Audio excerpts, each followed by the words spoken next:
Screen पे एक देश देख रहे हैं। देश है तुर्की और तुर्की के आसपास बहुत सारी घटनाएं होनी शुरू हो चुकी है। क्या तुर्की ने भारत को 18 घंटे का अल्टीमेटम दिया है? आखिरकार भारत ने ऐसा क्या किया है और इस खबर का सच क्या है? जानेंगे जियोपॉलिटिक्स में क्या कुछ चल रहा है। हमेशा की तरह जानने को मिलेगा बहुत कुछ। आइए जानते हैं इन खबरों को विस्तार से। अर्दोगन डोनाल्ड ट्रंप से मिलने गए थे और डोनाल्ड ट्रंप ने इनको इशारों में बहुत सारी बातें समझा दी। पहली बात तो डोनाल्ड ट्रंप ने अर्दोगन को ये समझा दिया कि चुनाव में हेर फेर के बारे में तुमसे अच्छा कोई नहीं जानता है और यहाँ एक संकेत दे दिया। अब वापस आने के बाद एक ऐसी गतिविधि हो रही है जिसको देखकर आपको लगेगा कि अर्दोगन के ऊपर भरोसा किया जा सकता है या नहीं किया जा सकता है। अर्दोगन ने अपने आप को मुस्लिम देशों के खलीफा के तौर पर पेश किया और जहाँ भी कुछ हो रहा है वहाँ अर्दोगन एंट्री लेने की कोशिश करते हैं, ये दिखता है। अभी इसी संदर्भ में देखने को मिला कि डोनाल्ड ट्रंप से जब मुलाकात हुई, उस मुलाकात के बाद यहाँ ईरान के डिफेंस मिनिस्टर पहुंचे हुए हैं मुलाकात करने के लिए तुर्की से, और तुर्की में बैठक भी हो रही है। कहा जा रहा है एक दूसरे के साथ डिफेंस के सहयोग करेंगे, समझौते करेंगे। लेकिन वहीं दूसरी तरफ तुर्की ने ईरान के कई संसाधनों को जब्त करना शुरू कर दिया है।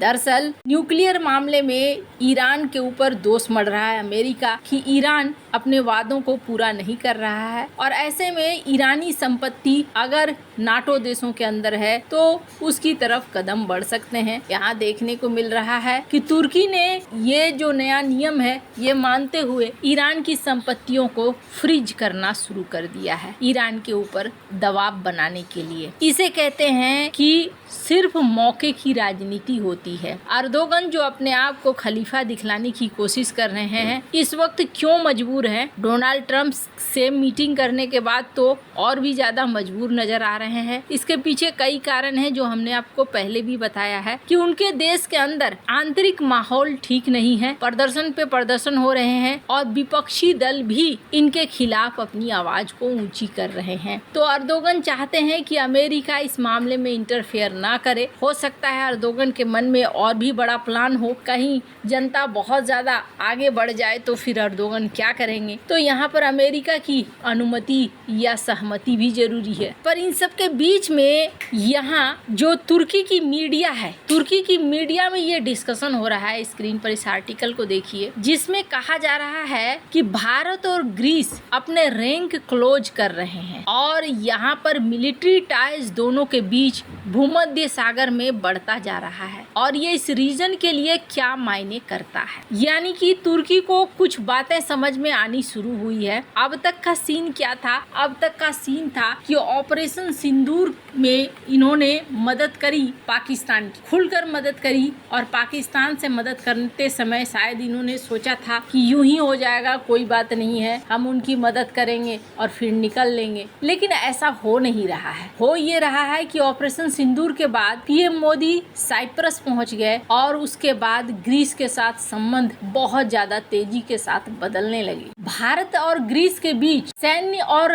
रणनीतिक सहयोग बढ़ रहा है जो तुर्की की दक्षिण एशिया और इस पूर्व भूमध्य सागर में इसके प्रभाव को धीरे धीरे चुनौती दे रहा है। तुर्की की नजर में ये साझेदारी इस संतुलन को बदल सकती है, खास करके एशियन सागर में जहां तुर्की और ग्रीस के बीच समुद्री सीमा और हवाई क्षेत्र पर पुरानी लड़ाई। भारत और ग्रीस जैसे जैसे करीब आ रहे हैं वैसे वैसे तुर्की के टेंशन भी बढ़ते जा रहे हैं, ये भी देखने को मिल रहा है। भारत और ग्रीस का सेना का संबंध मजबूत होना कोई संजोग नहीं है। ये कारण इसलिए भी हो रहा है क्योंकि तुर्की पाकिस्तान के साथ सैन्य साझेदारी कर रहा है। 2024 में तुर्की ने पाकिस्तान को $50 लाख से अधिक के हथियार बेचे। सऊदी अरब और पाकिस्तान के रक्षा समझौते का जवाब दिया। तुर्की में जो विशेषज्ञ हैं वो तुर्की को क्या समझा रहे हैं? वो समझा रहे हैं कि ग्रीस ऐसे ऐसे देशों के साथ दोस्त बन रहा है जो देश तुम्हारे साथ तनाव में है, जैसे कि भारत के साथ दोस्त बन रहा है, इजराइल के साथ दोस्त बन रहा है। और भारत क्यों उनका साथ दे रहा है?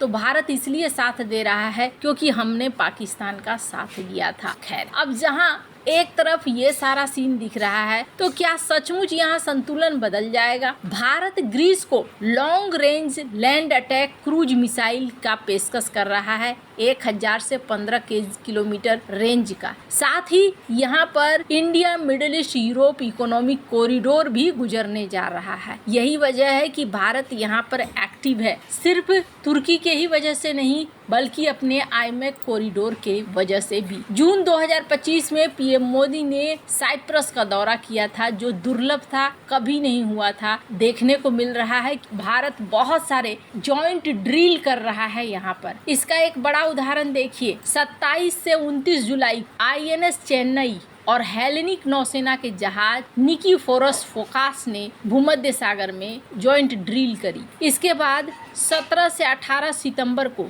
INS त्रिकंद ने सलामिस बंदरगाह का दौरा किया और मारेथन सी में इन्होंने हेलेनिक नौसेना के 3 जहाजों के साथ नौसैनिक अभ्यास किया। यह भारत और ग्रीस का पहला द्विपक्षीय अभ्यास था। 23 से 24 सितंबर को INS त्रिकंद साइप्रस के लिमासोल में पहुंच गया। साइप्रस नेशनल गार्ड नौसेना के जहाजों के साथ पासेक्स टाइप अभ्यास किया और यहीं से एक अफवाह उड़ी, और अफवाह ये थी कि INS त्रिकंद को घेर लिया तुर्की के जहाजों ने, और तुर्की के जहाजों ने वार्निंग दी कि अगर आप 18 घंटे के अंदर जगह नहीं छोड़ते हैं, रास्ता नहीं बदलते हैं, तो फिर आगे की जिम्मेदारी आपकी होगी। कहानी में ये भी कहा गया कि पहली बार में भारत ने जवाब नहीं दिया, फिर दूसरी बार फिर से घेरा गया। तब भारत ने कहा कि ये एक अंतर्राष्ट्रीय सीमा है और अंतर्राष्ट्रीय पानी है, ये अंतर्राष्ट्रीय नियम के तहत हम यहाँ जा रहे हैं, हमें कोई रोक नहीं सकता है। ये भी कहा गया कि साथ में 2 डिस्ट्रॉयर आ गए जिसमें ब्रह्मोस लैस था। तुर्की को